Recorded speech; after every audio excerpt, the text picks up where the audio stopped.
time for Say What? Can't get that high this week. Victor Oladipo and the Pacers were bounced by the Cavs in Game 7 on Sunday. Oladipo had an interesting comparison in his exit interview with GM Kevin Pritchard. Say what? In the exit meeting, Chad Buchanan, my general manager, queued up Milli Vanilli, Girl You Know It's True.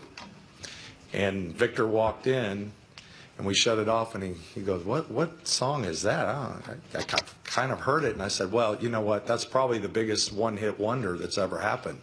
The question is, are you a one-hit wonder? Is this just a one-year deal? And so I challenged him. I feel like I can challenge. I know he challenges him every day, but I feel like I can challenge. And his response was, no, I'm more Michael Jackson. Wow. You like that? First, great job by our graphics people. That's amazing. But Cece, you like that? Yeah, that's how you get the wine out the grape. You need pressure.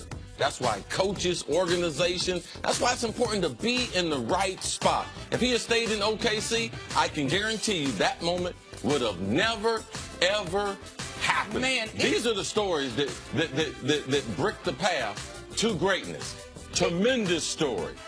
It takes some gumption to, as the GM, as the team, when Victor's coming in, the year he's had, to try to challenge him like that. To say, oh, are you going to be a one-hit wonder? Like, that's, I like Victor's answer. I know this is supposed to be like a funny thing that we do, but that, I hadn't heard that. I didn't know what he was going to say there. Yeah, the guy got one job, make him better.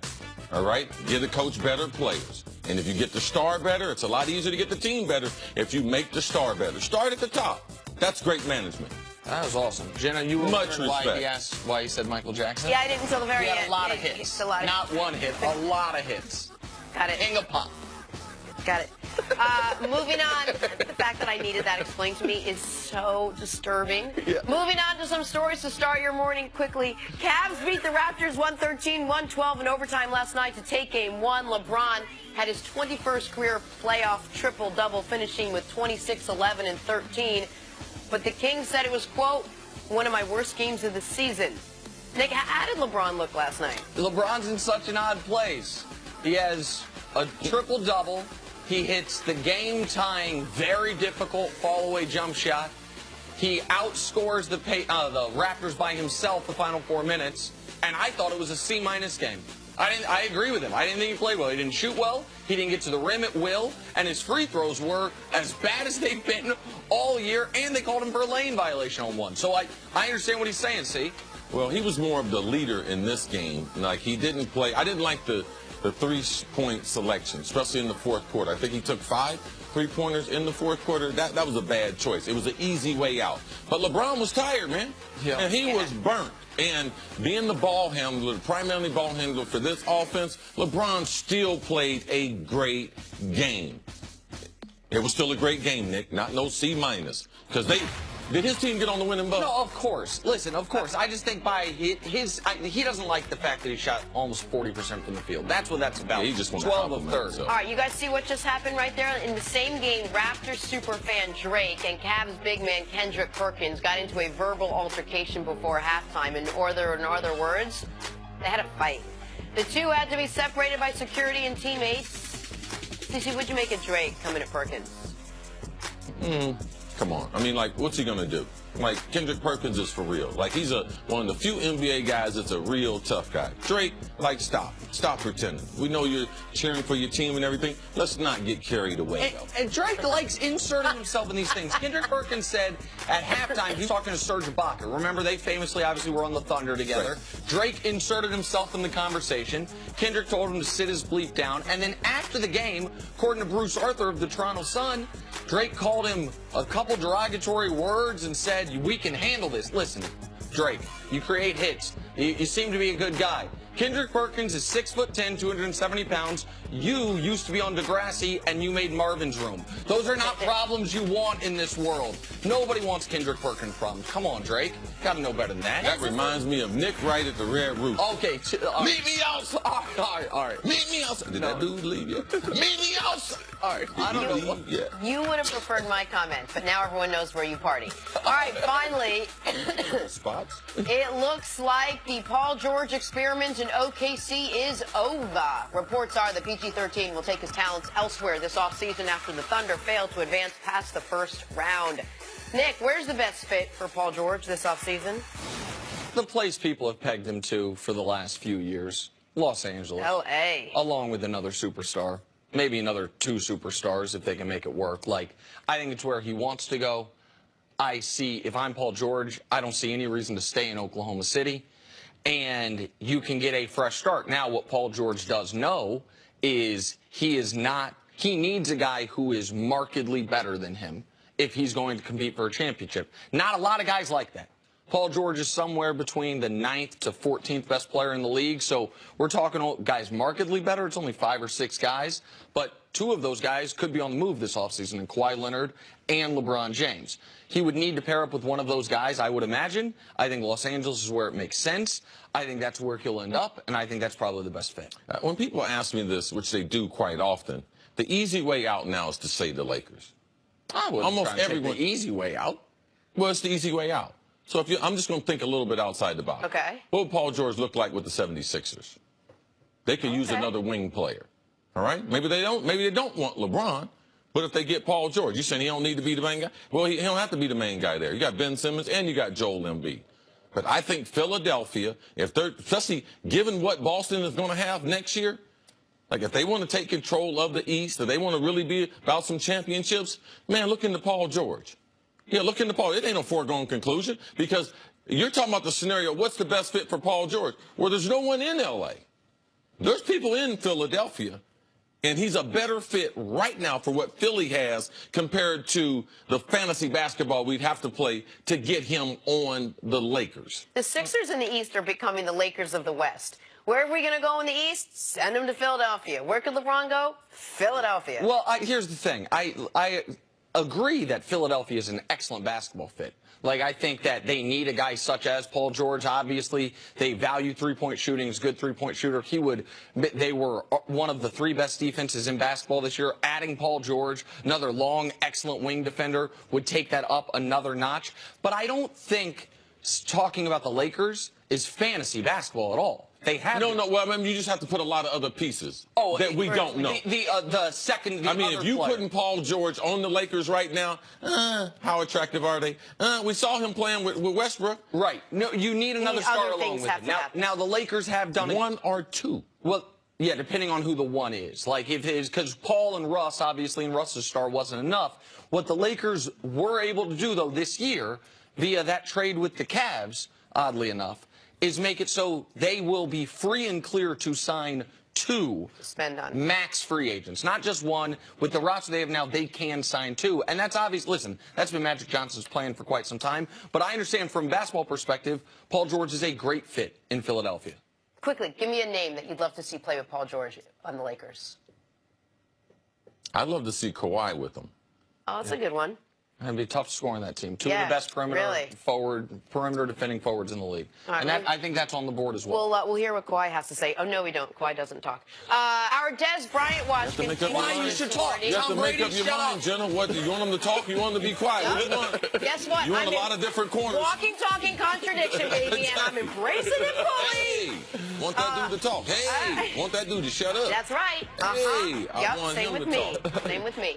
Our Des Bryant watch continues this morning. It is May 2nd. And Dez remains unsigned. Many are curious why the 3-time Pro Bowler has not been picked up yet by any team. Among other reasons, he hasn't had a 1,000-yard season since 2014. That's like so many years ago. Also, his personality has rubbed some the wrong way. Also, the Cowboys' chief of scouting, Will McClay, looked at the tape and said, Dez struggles with, quote, the inability to win one-on-one, to win down the field. All right, CC, let me start first with, in football terms, what exactly is Will saying there? What does he mean by what Dez can't do down the field? Well, typically, Des Bryant, he's an X receiver. The X receiver is typically going to play to the boundary. boundary, what is that? That's the short side of the field. Okay. So the skill set for those guys happens to be typically, we want them bigger than the other receivers. We want them to be more physical because they're closer to the contact. They're closer to the other defenders. And the way the routes and the route tree in a passing game is made up, it's almost like a basketball team. He's like a 3. You need him to score. You need him to rebound. You need him to be able to play defense compared to being a 1 and being a point guard and being the Z receiver and being to the field. So straight out of the book of a Michael Irvin, all right? He's going to be a physical guy. But because they have Ezekiel and they have that tremendous offensive line, they face an 8-man box. It's easy math. Football's about math. Who can cause the double team? Ezekiel can do that. He makes them put the extra guy in the box. They only got 3 other defenders. So if you have 2 receivers on the field, they can only play you single coverage. So this scout is telling you, in these looks that we get, Dez Bryant, he would not win on a consistent basis. And those are the most, just to jump in real quick, correct me, those are the most beneficial looks for a wide receiver. It's the ideal situation. That's the best it's the look best you'll ever get in football. That's why wide receivers who know the game, when you ask them what do they want, absent of a great quarterback, they want a running game because a running game dictates you can get a lot of man-to-man. So this is not as if people haven't said this. People just weren't listening. I've been saying this for over 3 years, that Dez was on the decline. The reason why people could catch up to him was he didn't have the diversification in the routes. And he wasn't this super explosive athlete that won these one-on-one matchups on the outside. So the scout now has given people privy of the information. Dallas, not only do you scout the rest of the league, the most important scouting they do is scouting your own team. Right. Like, you need to know what your players do. The thing I'm disappointed in, that we just went over Pritchard and the Pacers in the exit meeting with their star player. In the exit meeting, typically the team gives you some type of prescription for what they want you to do and where they see you moving forward with the team. Yeah. Why didn't they sit Dez down with that information 2 years ago? They should have been sitting Dez down and letting him know these are the things that you need to work on. Unless what they saw was, we don't think this is fixable, and we don't think with what you have. Well, that's this year. Chris is saying, why didn't they talk about this? That's what I'm saying. Dez has only played for one team. What Dez knows in football, they taught Dez. So what Dez couldn't do, they didn't teach him. So then if that's if that's what's being put out there, Nick, what does this mean for the future of Dez Bryant now? Well, listen. This is a criticism that is not from an anonymous scout. It's not from a former scout. It's not from someone that works on a different team or used to be in the league and is now in broadcasting. This is a scout, the head scout for the team you played for. And this is something I've learned from you, CC, to think about, wait, when did Will McClay get a speaking role with the Dallas Cowboys? We cover the Cowboys more than we cover any football team in the league. We cover them more than we cover the AFC South combined. I've never heard this dude's name ever attached to a quote. So did he just all of a sudden decide, I'm going to absolutely try to kneecap Dez's value, or was he given the okay? Because you guys know this. I am a sports radio nerd, right? So I actually have an idea of what they're saying on sports radio in Dallas. And since Jason Witten's been moved on from, or looks like he is, you know what the conversation has turned to? Could we bring Dez back? Was the real issue between Witten and Dez, like, would he take less money? So, see, like, do you think I'm drawing on things here? Or, like, who gives Will McClay the authority to say these things on the record? Only thing I've heard from Dallas, in covering the Dallas Cowboys, their players, Bruce Dalrymple, their media relations, senior VP, does a tremendous job. So he makes sure he corrals them, that they don't say things that would end up on television shows like this. Jason Garrett, he's the #1 spokesman. He's the head coach. Jerry Jones and Stephen Jones. Them the only people that talk about the Cowboys and what they do. Typically, even from I told Nick this, watch Jerry Jones, he'll start talking about football. He'll start breaking down X's and O's.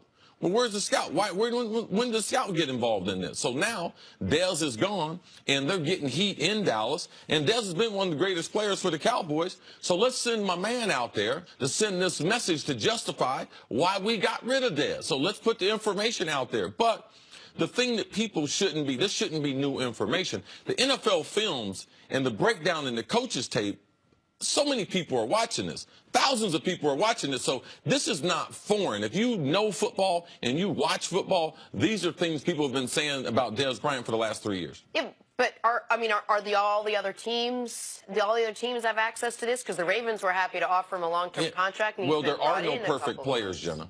There's plenty of players out there that have some type of deficiency. Sure. You know what you do? You put things around them. You also coach them up. But players aren't perfect. Organizations aren't looking for perfect players. And that information didn't inform teams. Teams are up on Buffalo. What did the general manager say? We watched the tape. And then we're done with it. So, like what you said, does this go ahead and kneecap him for future teams? Does this affect him in any way? No, he's still going to get a job. No, because people will need wide receivers. Dez can still play football. Like, let's not. There's no perfect player. And when I say kneecap strikes too strong for a word, I wasn't saying he won't get a job. I'm saying this is another mark against him from something that matters. Before we move on, I want to ask you one question on this. You mentioned 8 years in Dallas. We knew the type of player Dez was coming out of Oklahoma State. The Cowboys did, I think, a really good job helping Dez off the field. Dez and his lack of evolution on the field. How much of the blame on that is on the player? How much of that, in your eyes, is on the coaching staff and the organization for not, to use one of your favorite terms, getting all the juice out of the bear? Ultimately, in this business, broadcasting, and in that business as a professional, you are responsible for your own development. You cannot depend on a broadcast network. You cannot depend on a coach, a general manager. You can't do like Oladipo, expect your general manager to do that. That is not that. That's what he should do, but you can't expect that. And if you don't have it, you have to go out and seek. There are too many coaches. There's too much information out there that allows players to be able to get better. There's too many resources that even absent of a strong organization or a strong coaching staff, you're responsible. Dez is ultimately responsible for his own development. But quickly, if you're saying that there are certain things he's not doing, X, Y, and Z, and the team put that out there. Isn't that on the team to have taught them that, if that's the only place he's ever really grown up and learned? Sometimes when you're a teacher and sometimes Johnny can't read, sometimes it's the teacher's fault, but a lot of times it might be Johnny's fault. Got it. All right, we'll take a break. Coming up, can Big Ben really play for 5 more years? Oh, he thinks so. He doesn't say he's going to retire first. That's next on First Things First. That's Denny Green. Yeah. Denny Green says it's my job to teach Johnny. Baseball.